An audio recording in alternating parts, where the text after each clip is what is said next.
भ्यागा यदर्चा भावेन प्रमुदित मनादरे दुर्यः छनादा सित स्वर्गे दुर्नन समर्थ सुतनिधि लवन्ते सद्भक्त्या सेव सुख समाजं किमुतता महावीर स्वामी महावीर स्वामी महावीर स्वामी परमहंसनामितं ज्ञान दर्शन नायका चारित्रान गंभीर मोक्ष मार्ग देशिका पंच विभूति भगवान की एक नाथ भगवान की एक श्रीनाथ भगवान की अंतिम प्रचंडपति भगवान महावीर स्वामी की आचार्य श्री कुंद कुंद भगवंत की आचार्य श्री विमल सागर जी महाराज की आचार्य गुरुदेव सरस्वती सागर जी महाराज की 3 करोड़ मुनिराजों की तथा गिरवानी माता की जय बोले परम पूज्य अध्यात्म विद्या वेद वसीला संताचार्य गुरुदेव श्री सुंदर सागर जी गुरुदेव की समस्त आचार्य संघ की जय करा गुरुदेव का। भव्य आत्माओं, भगवान महावीर का शासन, जिस शासन के अंदर आत्मा को परमात्मा बनाया जाता है, भगवान महावीर का वो शासन जिसमें जियो और जीने का नारा लगाया जाता है, और भगवान महावीर का वो शासन जिसमें अहिंसा परमो धर्म का नारा बोला जाता है। जब जब भी जिन शासन मिलता है, जब जब भी अपने नाम के पीछे जैन लिखते हो और जब जब भी नमोकार मंत्र बोलते हो, एक बात मन में याद आती है कि हमारे शासन में अहिंसा परमो धर्म का उपदेश दिया गया है। हमारे यहाँ पंच इंद्री की तो बात छोड़ो, एक इंद्री जीव को भी हम नहीं मारते हैं। यदि भोजन भी बनाते हैं तो देखभाल कर बनाते हैं, कोई जीव उसमें घात ना हो जाए। गाड़ी भी चलाते हैं तो मन में भाव रखते हैं कि कोई जीव हिंसा मेरे से ना हो जाए। ऐसा भगवान महावीर का शासन आपको मिला है। सारे विश्व के अंदर सब लोग कहते हैं दया धर्म का सार है, दया धर्म का, किंतु कुछ ऐसे भी लोग होते हैं, कुछ ऐसे भी लोग होते हैं कि जो धर्म के नाम पर जीवों को मार मार कर भी खाते हैं।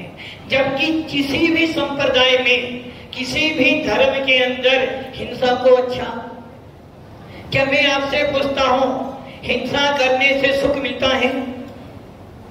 क्या हिंसा करने से सुख मिलेगा? फिर भी हम क्या करते हैं, कुछ ऐसे भी संसार में जीव हैं जो पशुओं को मार मार कर खाते हैं। एक विचार करो, तुम्हारे सामने कोई तुम्हारे बच्चे को काटे, आपको कैसा लगेगा? यदि कोई तुम्हारे सामने तुम्हारा हाथ काटे, कैसा लगेगा? किंतु कुछ जीव ऐसे भी हैं जिनकी कसाएं इतनी तीव्र, इतनी तीव्र, इतनी तीव्र होती है कि उनको पशुओं के काटने में, इंसानों को काटने में कोई भी पीड़ा, ऐसे जीवों को, ऐसे व्यक्तियों को आत्मा नहीं कहते, ऐसे व्यक्तियों को कहते हैं कसाई। क्या कहते हैं? कसाई। और सबसे ज्यादा आश्चर्य की बात यह है कि हम धर्म के नाम पर पशुओं की बलि देते हैं, धर्म के नाम पर पशुओं की कुर्बानी देते हैं, और धर्म के नाम पर अपना स्वार्थ खाते हुए जीवों की हिंसा करते हैं। क्या वो धर्म हो सकता है? राम हो या हनुमान हो, राम हो या हनुमान हो, वीर हो या अल्लाह हो, एक ध्यान रखना, जिनका उपयोग इधर उधर भागना है, ये सोच लेना जो यहां मिल रहा है दोबारा नहीं मिल पाएगा। मानता हूं गर्मी है, मानता हूं गर्मी है, इतनी भी गर्मी नहीं कि तुम बिना पंखे के ना रह पाओ। नरकों में जब जाओगे ना, नरकों में जब जाओगे ना, तिल तिल करे देह के खन, असुर भिड़ा में दुष्ट बचन, सिंधु नीर ते प्यास न जाए, तो पण एक न बूंद। भव्य आत्माओं, राम हो या हनुमान हो, वीर हो या महावीर हो और या अल्लाह हो, जब भी किसी ने कुर्बानी दी है तो अपने बुरी आदतों की कुर्बानी दी है। कुर्बानी का अर्थ किसी जीव को हलाल करना नहीं है। और कुर्बानी का अर्थ क्या होता है? अपनी प्रिय वस्तु का त्याग करना। यदि आपके मन में कोई खोट है, यदि आपके मन में कोई बुरी आदत है, उसका त्याग करना है कुर्बानी। और इसी को भगवान राम ने कहा है, इसी को कहते हैं नियम और संयम।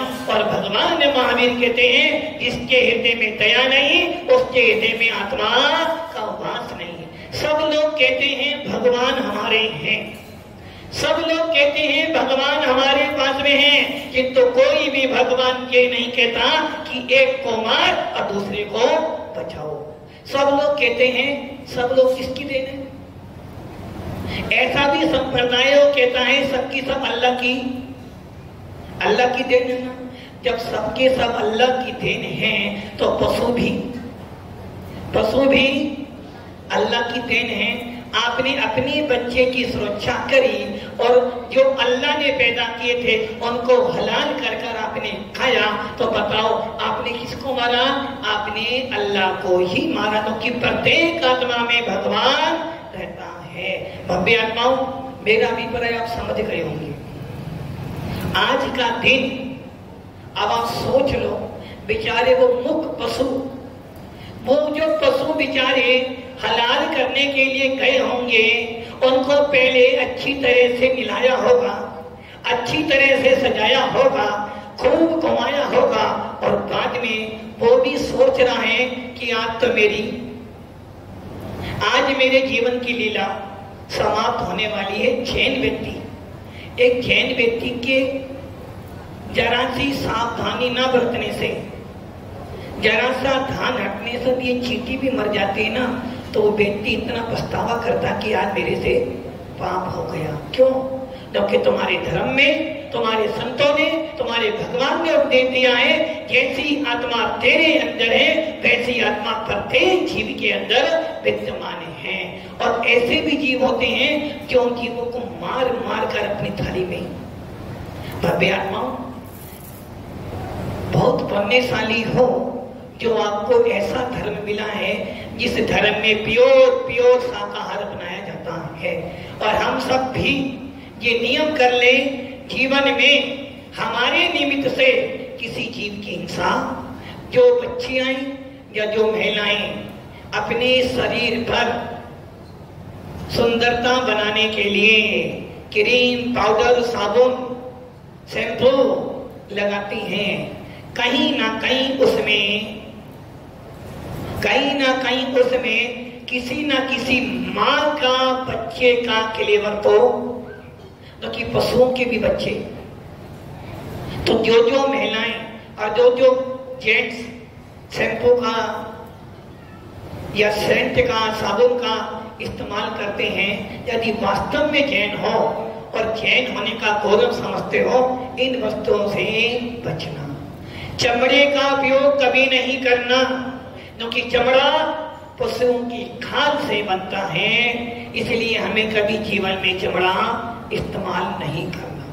यदि भगवान महावीर के अनुयायी हो, वीतराग शासन के अनुयायी हो, तो चमड़े का प्रयोग कभी नहीं करना। और जब मंदिर जाओ, रामदेव बाबा कहता है, नंगे नंगे पैर सवेरे सवेरे घास पर घूमो।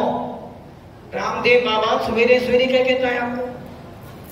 नंगे पैर घास में घूमोगे तो क्या हो जाएगा? आपका बीपी कंट्रोल होगा, स्वास्थ्य अच्छा रहेगा। जबकि भगवान महावीर कहते हैं जो व्यक्ति नंगे पैर मंदिर आता है जीव रक्षा भी करता है और शरीर को स्वस्थ भी बनाता है।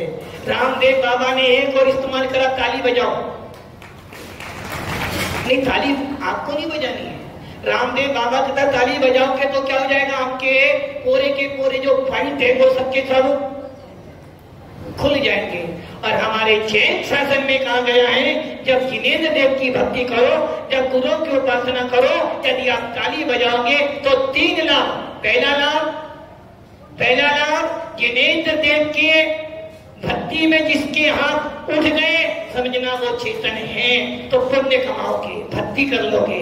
दूसरा गुण जो पास में बैठा उसको नींद नहीं आएगी। और तीसरा लाभ यदि कोई मच्छर होगा तो आपके पास में आने वाला। रामदेव बाबा जो कहता वो 1 लाख कराता है और जिनेंद्र देव ने जो कहा था वो आपको 1 के ऊपर 2 फ्री तो लाता है। इसलिए भव्य आत्मा हमारे जैन शासन की सारी क्रियाएं वो क्रिया हैं जिनका पालन कर एक व्यक्ति स्वस्थ निरोगी हो सकता है। जैन शासन कहता है सोने से पहले खाओ, सोने के बाद खाओ। जैन शासन कहता है जब सूर्य अस्त हो जाए तो भोजन खाना बंद कर दो। और डॉक्टर क्या कहता है, सोने से 4-5 घंटे पहले भोजन। डॉक्टर की साइंस कहता पानी छानकर पियो, और भगवान महावीर कह गए थे भैया पानी छानकर नहीं उबालकर पीना तो रोगों से बचोगे। जब कोरोना आया सबको रोना पड़ा कि तो जो जैन शासन के अनुयायी थे वो जानते थे कि हमारे शासन में पहले कहा है कि बाजार की वस्तुएं और हमारे जैन शासन में कहा था ना जब भी कोई मिले क्या करना, हाय हेलो करना। हमारे जैन शासन में कहा जब कोई मिल जाए साधर्मी भाई तो क्या बोलना, जय जिनेंद्र देव की। और कोरोना जब आया आपने क्या किया, सबसे हाथ मिलाया। क्यों नहीं मिलाया? अरे भैया वो जाएगा तो जाएगा, मुझे भी जाना। तो भगवान महावीर का शासन जैन शासन आज नहीं अनादिकाल से चले आ रहे हैं और अनंत काल तक चलते रहेंगे। जो उसका पालन करेगा निरोगी रहेगा और मोक्ष पद को प्राप्त करेगा। जैन शासन ने कहा कंदमूल मत खाओ, बाजार की वस्तुएं मत खाओ, नशीली वस्तु नहीं खाओ। और डॉक्टर क्या कहता है जितना ज्यादा हेवी भोजन करोगे उतनी चर्बी बढ़ जाएगी, और जब चर्बी बढ़ जाएगी तो उठ नहीं पाओगे। घुटनों में सबके दर्द होता है ना, क्यों होता है? देखिए हम व्यायाम नहीं करते, योगा नहीं करते, किंतु भगवान महावीर कहते हैं जो जिनेंद्र देव के मंदिर में 3 बार बैठकर धोत लगाता है उनके घुटनों में कभी दर्द नहीं होता है। जो व्यक्ति जिनेंद्र देव की भक्ति में नृत्य करते हैं उनके घुटनों का व्यायाम अपने आप हो जाता है। इसलिए भव्य आत्माओं जैन शासन जैन नियम पूरे विश्व में लागू होते हैं। अपनी चर्चा चल रही थी मैना पे चर्चा चल रही थी। मैना ने पिता को कंदोदक दिया। पिता भूपाल ने या प्रजापाल ने बेटी से कहा बेटी देख तेरी बड़ी बहन कहां गई, अपने घर गई। भूपेंद्र जी अपने घर गई। और कैसे गई? जो वर उसे पसंद था मैंने दे दिया। हे मैना बता दे तुझे किससे विवाह करना है। यदि पापा तुमसे पूछे तो जैनम बेटा किससे शादी करनी है, जैनम क्या बोलोगे? नहीं उनसे तो पूछोगे। पापा पूछने बेटा कोई मोबाइल में है, कोई दिल में है, यदि कोई हो तो बता दे तेरा विवाह एक नहीं 2 से करा देंगे। कोई हो तो बता दें, क्या करोगे बताओ आप लोग। यदि किसी लड़की से पूछा जाए बेटा कोई है क्या, कोई है क्या, और पापा पूछ रहे हैं, हमने बता दिया, और पापा आदि ना करते तो 2 इलाज हमारे पास। पापा ने हमसे पूछा बेटा कोई है क्या, हमने बता दिया पापा ये है, और यदि पापा ना करते तो 2 रास्ते हैं। पहला रास्ता आत्महत्या होगा। दूसरा रास्ता, पापा नहीं मानने ना, मियां पापा राजी नहीं हो, क्या करोगे, क्या करेंगे पापा। अब पापा राजी नहीं हो रहे, क्या करोगे। मियां बीवी राजी हो, क्या करेगा, होता है ना। यदि पापा ना कर दें तो बेटी के पास या बेटे के पास एक ही रास्ता, राजी करते तो कर दो, वरना मैं अपने आप कर लूंगा, और नहीं करोगे तो एक ही इलाज है, सीधा पंखा तो हमारे पास में है। रब्बे आत्माओं, ये संस्कार जैन कुलों के नहीं है, ये संस्कार जैन कुलों के नहीं है। और मैं माता पिता से भी कहना चाहूंगा, यदि आपको लगता है कि आपके लड़का या लड़की की लाइफ में कोई लड़का है या लड़की है, पहले उन्हें बिठाओ, पूछो बेटा कोई है, कोई है। यदि वो कह दे पापा है, और आपको लगे कि आपकी जाति का है, आपके कुल का है, गरीब हो चलेगा, आपकी जाति का है, ईमानदार है, जिन्हें देव की पूजन भक्ति करता हो, तो कहना बेटी तेरी शादी उससे करूंगा। और आपको लगे कि मेरी बेटी का जो शादी करने जा रही है वो लड़का हमारे धर्म का नहीं है, लड़की को मार देना कि तो बिगाड़ना नहीं, क्योंकि एक लड़की बिगड़ती है तो पूरे कुल को बिगाड़ देती है, यदि एक लड़का बिगड़ता है तो पूरे धर्म की नाक कटाता है। और बच्चों को, जितने भी युवा लोग बैठे हैं, आप सबका नियम एक है, जब आप बड़े हो जाओ, कॉलेज में जाओ, पढ़ाई लिखाई करो, लड़के लड़कियों से मिलो, हाय हेलो करो, कोई कमी नहीं करो, किंतु उनकी लाइफ और आपकी लाइफ में इतना अंतर होना चाहिए कि आपका वो सिर्फ फ्रेंड आपके हृदय तक हो, मस्तक तक ना पहुंचे। और ये नियम कर लेना, जब भी शादी करेंगे एक से ही करेंगे, 2 से नहीं करेंगे, इस पर एक से करेंगे, 2 से नहीं करेंगे। और जिस एक से करेंगे, जिस लड़की को मम्मी पापा राजी करवा देंगे, शादी मेरी पसंद से होगी, शादी तो तुम्हारी पसंद से होगी, किंतु मंजूरी मम्मी पापा की होगी। और ये नियम कर लेना, जब भी शादी करेंगे जैन कुल में करेंगे और अपनी जाति में ही करेंगे। और जितने लोग यहाँ बैठे हैं, भले वो पीठ से आए हो या सागवाड़ा से आए हो या आत्री से आए हो और कहीं से भी आए हो, अपने बेटी बेटियों को अपने धर्म में ही देना, ऐसा ना करना। मत्थे में मंदानी महाराज साहब, मेरी बात समझे, नहीं समझे, नहीं समझे, 1008 महाराज साहब, अब तो समझे क्या, नहीं समझे।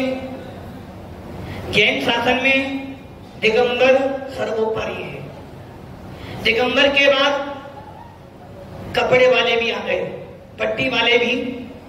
एक ध्यान रखना, यदि आपने अपने बच्चियों को शुरू से दिगंबर जैन के संस्कार दिए हैं, बड़े होने के बाद अपनी बच्चियों को माताजी बना देना, दीदी बना देना, किंतु कभी भी मिथ्या वाले जीवों को मत देना।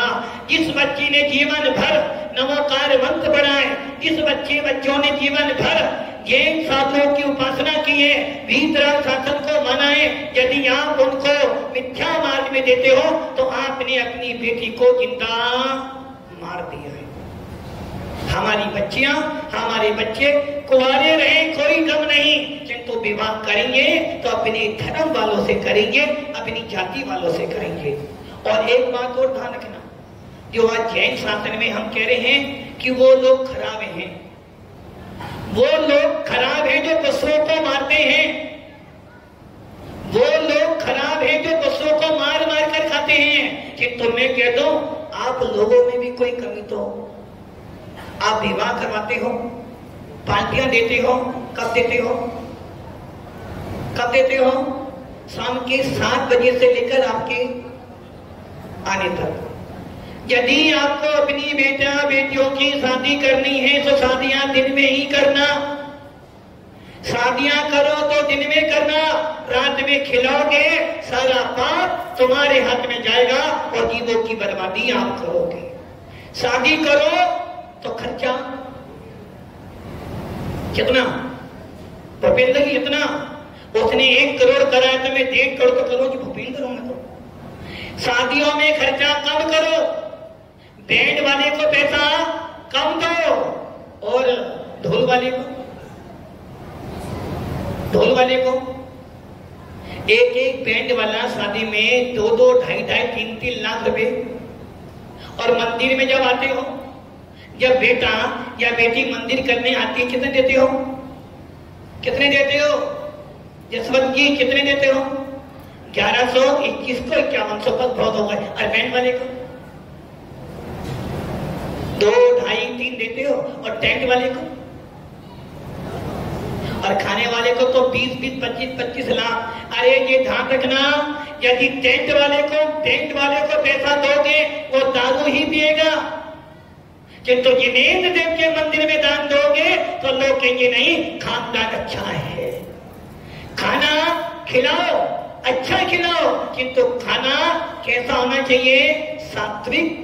ये नहीं सोचना उसने यदि 1 करोड़ खर्च कराया तो मैं 1.5 करोड़ खर्च करके अपना नाम करो। बल्कि ये सोचना इस पैसे को बचाकर मंदिर में दान करूंगा तो मेरे आने वाली पीढ़ी भी मुझे याद रखेगी। ताली बजाना सरल है किंतु मानना बहुत। अब मेरा एक सवाल और है आपसे, जितने जो लोग पीठ वाले पीछे बैठे हैं और साथ बड़ा वाले, मेरा एक सवाल है, यदि आपको आखिरी वालों निवेदन कराएं कि आपका हमारे यहाँ भोजन करके जाना है, क्या करके जाना है? भोजन करके जाना है, और हमारे आखिरी के लोग आपको जूते चप्पल पहनकर भोजन परोसे, तो भोजन करोगे आप? नहीं करोगे। क्यों नहीं करोगे भैया? क्यों नहीं करोगे? जब शादियों में जाते हो, वेटर क्या करता है? पैरों में जूते पहने हुए हैं, चप्पल पहने हुए हैं, और कोई जाति का भी फिर भी खाते हो। कैसे खाते हो? कैसे? बैठकर ना, खड़े। देखो खड़े हार तो एक ही जीव कर सकता है, और वो होते हैं मुनिराज। आप तो मुनिराज। अब आप सोच लो, आपने अपनी सारी परंपराओं को, और देखो क्या होता है, जिस हाथ से खाया था ना उसी हाथ से झूठा भोजन कर रहे हो। अब उस हलवाई ने कैसा बनाया कैसा नहीं बनाया, वो शुद्धि पर गया था। शुद्धि मतलब समझे ना, सवेरे जाते हो ना खाली करने, नहीं 1 नंबर नहीं, बड़े नंबर पर। अब वो गया, उसने हाथ धोए या नहीं धोए आपको पता है क्या? फिर भी आप कह रहे हो खाना तो। अब आप सोच लो, यदि यही कोरोना आ जाए तो, यदि कोरोना आ जाए तो ये सोच लेना, जैन बंधु हो, नमोकार मंत्र का उच्चारण करते हो, नमोकार मंत्र बोलते हो, तो अपने जीवन को प्योर शाकाहारी बनाओ। मैना सुंदरी ने अपने पिता की शब्द सुने, बोली पिताजी आप जैन हो, और मैंने सुना है उच्च कुलों की लड़कियां या लड़के अपना वर अपने आप नहीं चुनते, जो पिता दे देते हैं उसी को स्वीकार करते हैं।